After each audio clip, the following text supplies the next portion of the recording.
Hey everybody, I just wanted to record a brief video with a few words about ending the semester. First of all, I want to thank you for a really good semester. Some of your discussions have been excellent and really appreciate how you've been digging deep in some of your discussions. A few of you have been kind of on the surface a little bit, and I understand that. You're busy, you have a lot of things to do in your life, but for the most part, your discussions have gone pretty deep and you've wrestled with some stuff.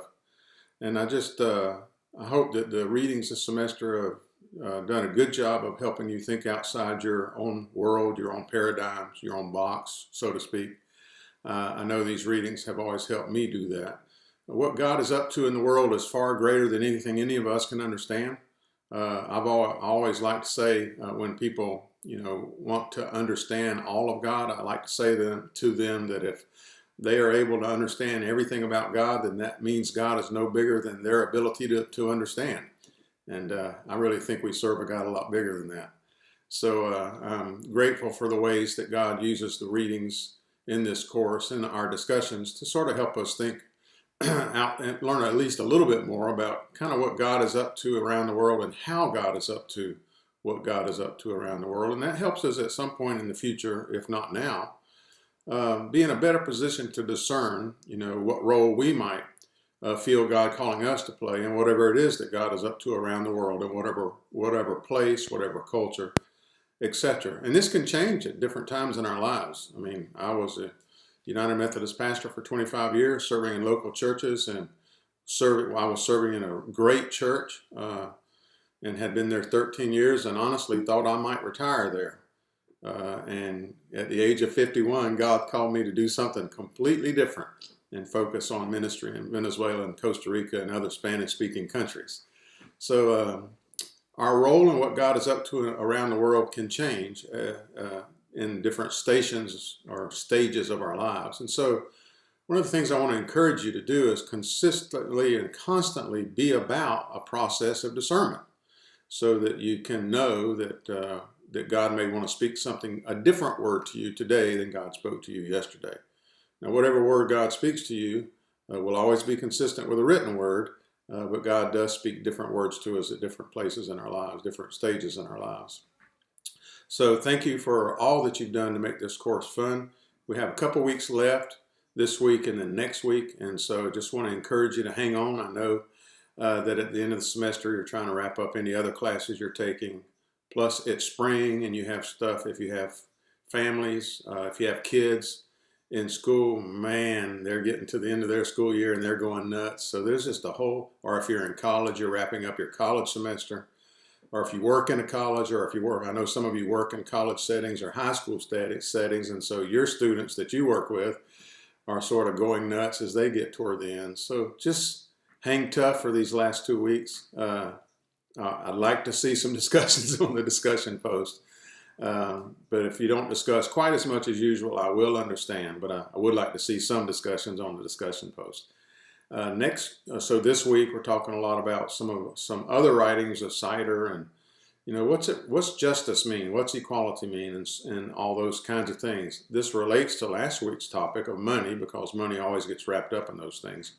And so this should be a good week of discussion. Then next week, you have some real short readings. We have a short week as we finish up. I'm just going to talk a little bit next week about creation care.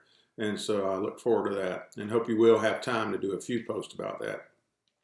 Hopefully you received my email letting you know that I've put the final exam case study. It's a Word document. I've put that on the course site. If you have any trouble viewing that or accessing that, please let me know at missionmandan@gmail.com. It is due next Friday, not next Sunday, but next Friday, May the 20th at 11:59 p.m. And the reason it's not due on Sunday, like most of our assignments, is that I have to have time to grade them because I have a deadline to get grades turned in, okay? So it's due next Friday.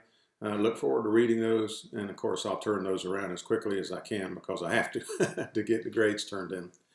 I want to encourage you to turn in your student evaluations. You should have received an email about that from someone. I don't know who that is. If you have not, you can go to the student TK20 and find those. And so I do encourage you to do those evaluations. It really does help me. I also want to ask you a personal favor. If you're willing, and this never gets reflected on a grade or anything like that. I never think poorly of a student who tells me the truth. If you're willing, I would actually like you to send me an email responding to this one question related to how the course has flowed. Do you like the balance that I've tried to strike between letting the readings and the discussions be the dominant part of the course versus the occasional videos that I have posted on the course site? Do you like that balance? Do you wish I did fewer videos? Do you wish I did a few more videos? I would actually like to know that. And I would like to know that by email if you're willing to do that. If you'd rather just respond to that question on the student evaluations online, that's fine. I actually would like to hear from you by email so that I can, those of you who respond by email, I can actually carry on a conversation with you to try to figure out what would have been best for you in this course.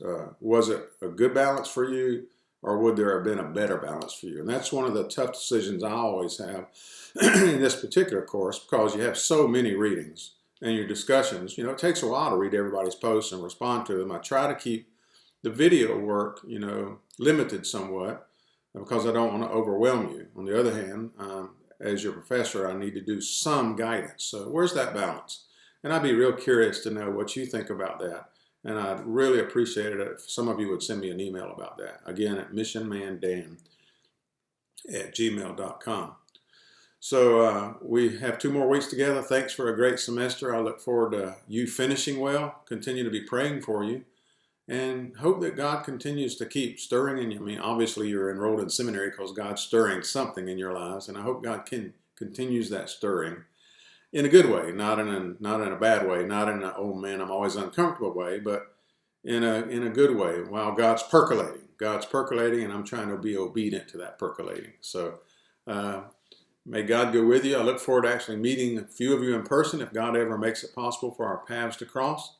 If you're ever interested in talking with me about the ministry in Venezuela, if you'd like to think about teaching for an intensive week in Venezuela, let me know. If you're ever interested to know some of the things that I deal with in Costa Rica, let me know that. I also have a connection in Ecuador. So if you have any interest in any kind of mission-related stuff in a Spanish-speaking country, Venezuela, Costa Rica, or Ecuador, please let me know. I'd love to talk with you about it.